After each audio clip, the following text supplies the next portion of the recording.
بسم اللہ الرحمن الرحیم۔ اسوہ حضرت فاطمہ زہرا علیہ السلام۔ عظیم ذمہ داری اور مختصر زندگی۔ آج حضرت سیدہ طاہرہ معصومہ مجاہدہ عابدہ فاطمہ سلام اللہ علیہا کا روز ولادت ہے۔ آپ کی تاریخ ولادت کے بارے میں اختلاف ہے۔ بعض مورخین کے مطابق آپ بعثت سے 5 سال پہلے دنیا میں تشریف لائیں، جبکہ بعض کہتے ہیں کہ آپ بعثت کے 1 سال بعد پیدا ہوئی تھیں۔ شیعہ علماء کے درمیان مشہور ہے کہ آپ بعثت کے 5 سال بعد پیدا ہوئی تھیں۔ آپ کی عمر انتہائی مختصر رہی اور مشہور روایت کے مطابق آپ نے 18 سال کی عمر میں شہادت پائی۔ بہرحال آپ کی بابرکت زندگی بہت مختصر رہی، مگر یہ زندگی ان تمام کمالات سے بھرپور تھی جو ایک انسان کے لیے قرب الہی کی منازل طے کرنے، اپنی ذمہ داریوں کو نبھانے اور اعلیٰ انسانی اقدار کے حصول کے لیے ضروری ہیں۔ حضرت فاطمہ زہرا کی شخصیت طہارت و پاکیزگی میں گندھی ہوئی تھی۔ آپ عقلی طور پر تمام حقائق سے آشنا اور قلبی طور پر محبت و صداقت سے لبریز تھیں۔ تاریخ میں ہے کہ ایک مرتبہ جناب فاطمہ نے دیکھا، جبکہ آپ کی عمر 5 سال تھی، کہ رسول اکرم سجدے میں ہیں، اور عتبہ بن ابی معیط نے اونٹ کی اوجھڑی لا کر آپ کی پیٹھ پر ڈال دی ہے۔ چنانچہ آپ دوڑتی ہوئی آئیں اور اس غلاظت کو ایک طرف پھینک دیا اور قریش کے سرداروں کو خوب ملامت کی۔ اپنے بابا کی ماں۔ بعثت کے 10ویں سال جب ام المومنین حضرت خدیجہ کا انتقال ہوا، اس وقت حضرت فاطمہ 5 سال کی تھیں۔ آپ ایک ماں کی طرح اپنے بابا کے دل کو سکون پہنچاتی رہیں اور ان کے دکھ درد بانٹتی رہیں اور ان کی نگہداشت کرتی رہیں۔ رسول اللہ کے والد گرامی جناب عبداللہ کا انتقال اس وقت ہوا تھا جب آپ شکم مادر میں تھے، اور ولادت کے کچھ سال بعد آپ کی مادر گرامی حضرت آمنہ بھی وفات پا گئیں۔ یوں حضرت فاطمہ نے اپنے بابا کے لیے اس کمی کو پورا کرنے کی بھرپور کوشش کی اور ایک ماں کی طرح آپ کو محبت اور الفت سے نوازا، جس کی وجہ سے رسول اکرم نے آپ کے بارے میں فرمایا، فاطمہ اپنے باپ کی ماں ہے۔ رسول اکرم کے اس فرمان سے معلوم ہوتا ہے کہ آپ کا دل اپنے بابا کے لیے مامتا کی محبت سے لبریز تھا، جس نے رسول اللہ کے احساسات کا احاطہ کر رکھا تھا۔ چنانچہ ہم دیکھ سکتے ہیں کہ رسول اکرم کا اپنی بیٹی حضرت فاطمہ کے ساتھ انتہائی گہرا رشتہ تھا اور ان کا طرز زندگی یکساں تھا۔ حضرت فاطمہ عقل، فکر، روح اور قلب میں اپنے بابا کا پرتو تھیں۔ لہٰذا ہمیں حضرت فاطمہ زہرا کا یوم ولادت مناتے ہوئے آپ کی سیرت طیبہ سے آگاہی حاصل کرنی چاہیے۔ اس وقت اہم مسئلہ یہ بنا ہوا ہے کہ اکثر لوگ آپ کی حیات طیبہ کو یاد کرنے کی بجائے آپ کے مصائب کو زیادہ یاد کرتے ہیں، اس لیے آپ کی شخصیت کے دوسرے پہلو نظر انداز ہو جاتے ہیں۔ آخر کیوں؟ حضرت فاطمہ زہرا اہل سنت کی روایات میں۔ میں چاہتا ہوں کہ لوگ حضرت فاطمہ زہرا کے بارے میں رسول معظم کی ان احادیث کا بھی مطالعہ کریں جنہیں اہل سنت راویوں نے نقل کیا ہے۔ حضرت عائشہ روایت کرتی ہیں کہ میں نے کردار، گفتار اور اخلاق میں فاطمہ سے زیادہ کسی کو رسول اکرم سے مشابہ نہیں پایا، اور نہ فاطمہ سے زیادہ کوئی آپ کے قریب تھا۔ چنانچہ جب فاطمہ آپ کے ہاں آتی تو آپ کھڑے ہو کر ان کا استقبال کرتے، ان کے ہاتھوں کا بوسہ لیتے اور انہیں اپنی مسند پر بٹھاتے۔ اسی طرح جب رسول اکرم حضرت فاطمہ کے گھر تشریف لے جاتے تو آپ بھی اسی طرح اپنے بابا کا استقبال کیا کرتی تھیں۔ ابن عبد البر الاستیعاب فی معرفت الاصحاب۔ اہل سنت کے مشہور راوی ابو داؤد نقل کرتے ہیں، نبی اکرم جب حضرت فاطمہ کے گھر تشریف لے جاتے تو آپ رسول اکرم کے استقبال میں کھڑی ہو جاتیں، آپ کے ہاتھوں کا بوسہ لیتیں اور آپ کو اپنی جگہ پر بٹھاتیں۔ سنن ابی داؤد حدیث رقم 4540۔ ام المومنین حضرت ام سلمہ فرماتی ہیں، حضرت فاطمہ شکل و صورت کے لحاظ سے سب لوگوں سے زیادہ پیغمبر اکرم کے مشابہ تھیں۔ بہار الانوار جلد 43 صفحہ 55۔ آپ کی یہ صفت امام حسن کو وراثت میں ملی کہ آپ بھی پیغمبر اکرم سے بہت مشابہ تھے۔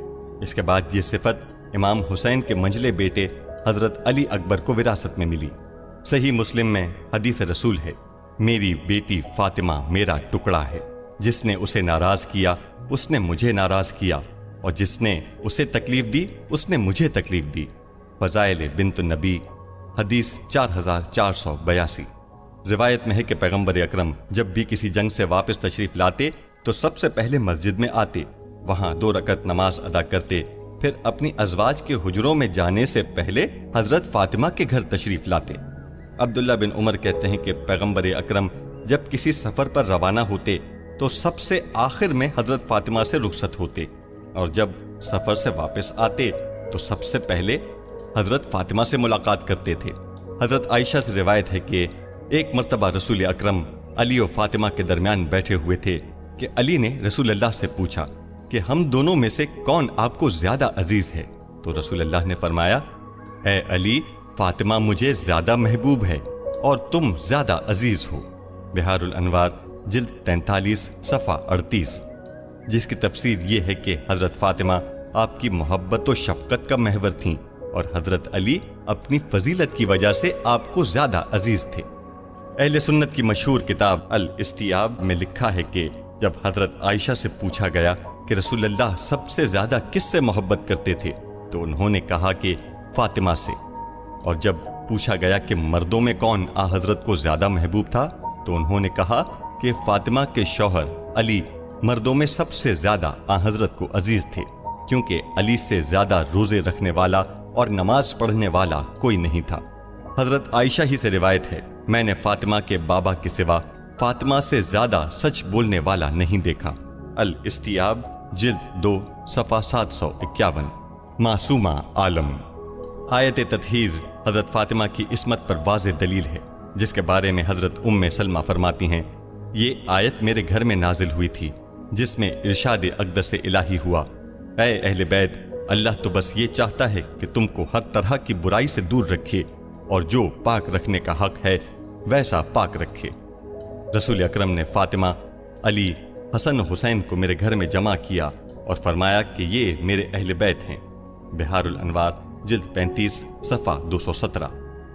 دوسرے روایت کے مطابق ام سلمہ فرماتی ہیں کہ یہ سب میرے گھر میں تھے کہ پیغمبر اکرم نے انہیں ایک چادر کے نیچے جمع کیا، اسی وجہ سے اس حدیث کا نام حدیث قصہ پڑ گیا۔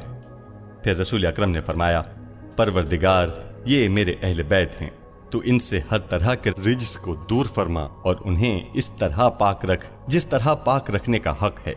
آپ نے یہ جملہ 3 مرتبہ دہرایا۔ تب میں نے عرض کیا، اے اللہ کے رسول، کیا میں بھی آپ لوگوں کے ساتھ شامل ہو سکتی ہوں؟ حضرت نے فرمایا، تم پر خیر ہو۔ بہار الانوار، جلد 35، صفحہ 223۔ یہ واقعہ اس بات کی دلیل ہے کہ یہ آیت ازواج نبی کے بارے میں نازل نہیں ہوئی، بلکہ صرف پنجتن پاک کے بارے میں نازل ہوئی تھی۔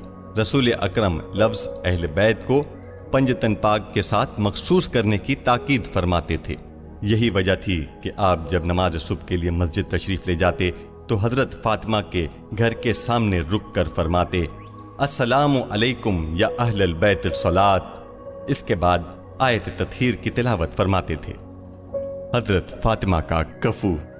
حضرت فاطمہ رسالت اور امامت کا سنگم ہیں، کیونکہ آپ رسول اکرم کی بیٹی ہیں تو امام علی کی زوجہ اور بعد کے تمام ائمہ طاہرین کی ماں ہیں۔ چنانچہ حضرت فاطمہ راز رسالت میں بھی ہیں اور راز امامت میں بھی۔ بہت سے اصحاب نے حضرت فاطمہ کے لیے پیغمبر اکرم سے خواستگاری کی، مگر آپ ان سب کو یہی جواب دیتے تھے کہ میں اس سلسلے میں حکم الہی کا انتظار کر رہا ہوں، اور یہ بھی ارشاد فرمایا کہ اللہ نے مجھ سے فرمایا ہے کہ اگر میں علی کو خلق نہ کرتا تو تیری بیٹی فاطمہ کا کوئی کفو نہ ہوتا۔ بہار الانوار، جلد 43، صفحہ 92۔ کیونکہ امام علی اور حضرت فاطمہ نے ایک ساتھ بیت رسالت میں تعلیم و تربیت پائی تھی، اور جس طرح پیغمبر اکرم اپنی فکر و نظر سے امام علی کی تربیت کرتے رہے، اسی طرح حضرت فاطمہ کی بھی تربیت فرماتے رہے۔ چنانچہ معنویت، علم اور ملکوت صفات اور قرب الہی کے اعلیٰ درجات پر فائز ہونے میں سوائے امام علی کے حضرت فاطمہ کا کوئی کفو نہ تھا۔ حضرت فاطمہ اور حضرت مریم۔ پیغمبر اکرم فرماتے ہیں، فاطمہ جنت کی عورتوں کی سردار ہیں۔ الطرائف، جلد 1، صفحہ 247۔ ایک اور حدیث میں ہے فاطمہ دنیا کی سب عورتوں کی سردار ہیں، بہار الانوار جلد 22 صفحہ 236۔ اور تیسری روایت میں ہے فاطمہ سب مومن عورتوں کی سردار ہیں، بہار الانوار جلد 29 صفحہ 344۔ جبکہ حضرت مریم اپنے دور کی عورتوں کی سردار ہیں، جنہیں اللہ نے مادر عیسیٰ کے طور پر منتخب فرمایا۔ جب ہم حضرت فاطمہ اور حضرت مریم کا موازنہ کرتے ہیں تو ایک چیز دونوں میں مشترک نظر آتی ہے، وہ یہ کہ دونوں عبادت میں اعلیٰ درجے پر فائز تھیں۔ تاہم مطالعے سے معلوم ہوتا ہے کہ حضرت مریم کسی بھی قسم کے پیغمبرانہ امور میں مصروف نہیں رہیں۔ اس کے برعکس جب ہم حضرت فاطمہ کی حیات طیبہ پر نظر ڈالتے ہیں تو دیکھتے ہیں کہ آپ اپنے بابا کے ساتھ کار رسالت میں شریک رہیں۔ آپ مہاجرین و انصار کی خواتین کو تعلیم دیتی تھیں اور آپ امامت کے حق میں ایک مجاہدہ کی طرح جہاد کرتی رہیں اور لوگوں کو حق کے دفاع کے لیے آمادہ کرتی رہیں۔ یہی وجہ ہے کہ حضرت زہرا حضرت مریم سے ممتاز تھیں۔ اگرچہ ان دونوں کو قرب الہی حاصل تھا، مگر حضرت فاطمہ نے حق کی حمایت میں باطل کے خلاف جہاد کیا، جبکہ حضرت مریم کا حضرت عیسیٰ کی پرورش اور اپنی پاک دامنی کے دفاع کے علاوہ کوئی خاص کردار نظر نہیں آتا۔ عبادت و قوت۔ آپ کی عبادت کے متعلق امام حسن فرماتے ہیں میری والدہ گرامی رات سے صبح تک عبادت میں مشغول رہتیں اور تمام مومنین کا نام لے کر بارگاہ الہی میں دعا کرتیں، مگر اپنے لیے دعا نہ مانگتیں۔ چنانچہ میں نے پوچھا اے مادر گرامی، آپ اپنے لیے دعا کیوں نہیں فرماتیں؟ اس پر آپ نے فرمایا بیٹے، پہلے ہمسائے کی پھر گھر والوں کی باری آتی ہے، بہار الانوار جلد 7 صفحہ 112۔ بعض ذاکرین حضرت فاطمہ کو ایک کمزور خاتون کی صورت میں پیش کرتے ہیں، جبکہ حضرت فاطمہ ایک مضبوط اور مجاہد خاتون تھیں۔ حضرت فاطمہ نے یہ طاقت اور شجاعت اپنے والد رسول اللہ سے ورثے میں پائی تھی۔ رسول اللہ کی شجاعت کا ذکر کرتے ہوئے امیر المومنین فرماتے ہیں جب ہم کسی مشکل میں گرفتار ہوتے یا گھمسان کا رن پڑتا تو ہم رسول اللہ کی پناہ میں آ جاتے تھے۔ شرح نہج البلاغہ جلد 13 صفحہ 279۔ حضرت فاطمہ اس قدر مضبوط اور قوی اعصاب کی مالک تھیں کہ جب امام علی کو ان کے حق سے محروم کیا گیا تو آپ نے مسجد میں خطبہ دیتے ہوئے فرمایا جان لو کہ میں فاطمہ ہوں اور محمد میرے والد ہیں، بہار الانوار جلد 29 صفحہ 223۔ اس کے بعد فدق کے بارے میں خطبہ دیتے ہوئے آپ نے اپنے والد کی میراث سے محروم کرنے پر خلیفہ وقت کو مخاطب کر کے میراث کے متعلق قرآنی دلائل دیے اور اپنے دعوے کو ثابت کیا۔ آپ کا یہ خطبہ تاریخ اسلام میں منفرد مقام رکھتا ہے، جس میں آپ نے شریعت کے تمام اسرار اور دفاع کے تمام رموز بیان کیے ہیں۔ اس خطبے میں آپ نے امام علی کو ان کے حق سے محروم کرنے والوں پر اپنی حجت تمام کی۔ پھر جب آپ بیمار ہوئیں تو آپ کی عیادت کے لیے آنے والی مہاجر و انصار خواتین سے خطاب کیا، اور جب حضرت ابو بکر اور حضرت عمر نے حضرت علی سے خواہش کی کہ وہ بی بی کی عیادت کو آنا چاہتے ہیں تو امام علی نے ان کی خواہش بی بی تک پہنچائی۔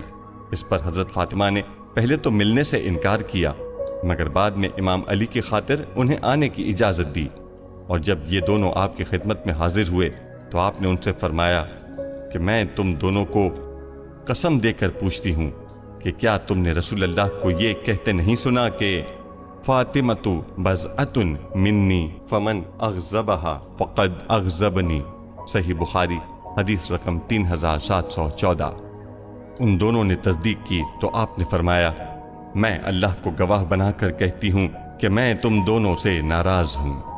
اس کے بعد آپ نے ایک سخت موقف اختیار کرتے ہوئے وصیت فرمائی کہ میرے جنازے کو رات کی تاریکی میں دفن کیا جائے، اور ان لوگوں کو جنہوں نے امام علی کے حق کو غصب کیا ہے میرے جنازے میں شرکت کی اجازت نہ دی جائے۔ اس سے ظاہر ہوتا ہے کہ آپ اپنے موقف میں کس قدر قوی تھیں اور اپنے حق پر مبنی موقف سے حتیٰ کہ اپنی وفات کے بعد بھی پیچھے ہٹنے کے لیے تیار نہ تھیں۔ سیدہ، طاہرہ، عابدہ، عالمہ، معلمہ، معصومہ فاطمۃ الزہرا تمام مردوں اور عورتوں کے لیے یکساں انسانی اور معنوی اقدار میں نمونہ عمل ہیں۔ آپ نے اپنی بیٹی سیدہ زینب کی تربیت کی، جنہوں نے کوفہ و شام کے باغیوں کے سامنے اپنے مضبوط موقف کا اظہار کیا۔ علی کی بیٹی صابرہ اور مجاہدہ زینب نے امام حسین کی شہادت کے بعد اعلاء کلمہ حق کی اس ذمہ داری کو نبھایا۔ ہمارا سلام ہو سیدہ فاطمہ زہرا پر، جس دن وہ اس دنیا میں تشریف لائیں اور جس دن انہوں نے اس دار فانی سے رحلت فرمائی اور جس دن پھر سے انہیں زندہ کیا جائے گا۔ ہم بارگاہ الہی میں دعا کرتے ہیں کہ وہ ہمیں حضرت فاطمہ زہرا، ان کے بابا، ان کے شوہر نامدار اور ان کے بیٹوں کی شفاعت نصیب فرمائے۔ بے شک اللہ سب سے زیادہ رحم کرنے والا ہے۔